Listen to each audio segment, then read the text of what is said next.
هو الله الله الله الله هو الرب هو الإله। সৃষ্টিকর্তা ছাড় দেয় ছেড়ে দেয় না, যার প্রমাণ প্রকৃতি খোদ দিয়েছে বারংবার। এবার বিশ্ব আবারও দেখছে প্রকৃতির ভয়াল রূপ। অভিশাপের আগুনে যেন পুড়ছে ইসরায়েল। গাজায় নির্বিচারে গণহত্যা, অমানবিক নির্যাতন সহ তাদের নানা কর্মকাণ্ডের ফলে কি এবার দাবানলে পড়ছে ইসরায়েল? ইসরায়েলের রাজধানী জেরুজালেমের আশেপাশে নিয়ন্ত্রণে আসা আগুন স্বস্তি এনে দিলেও দেশের অন্যান্য অংশে এখনো বহু জায়গায় আগুনের ভয়াবহতা অব্যাহত রয়েছে। গ্রীষ্মের তীব্র দাবদাহ আর প্রবল বাতাসের সুযোগে আগুন ছড়িয়ে পড়ছে বনাঞ্চল থেকে জনবসতিতে, যার ফলে সাধারণ মানুষের জানমাল পড়েছে হুমকির মুখে। আগুনের কারণে শহরের সড়কগুলোতে যান চলাচল বন্ধ রয়েছে।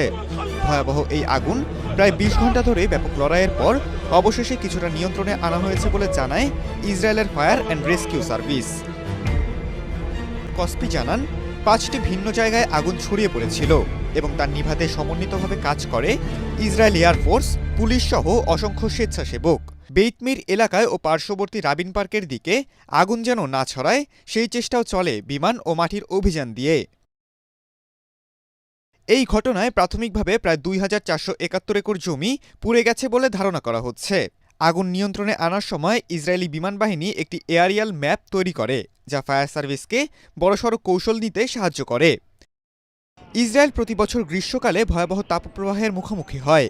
রাষ্ট্রীয় হিসাবরক্ষকের এক প্রতিবেদন অনুযায়ী ২০২২ সালের অগ্নিকাণ্ডগুলোর মাত্র ৯% এবং ২০২৩ সালের মাত্র ১৪% ঘটনার উৎস তদন্ত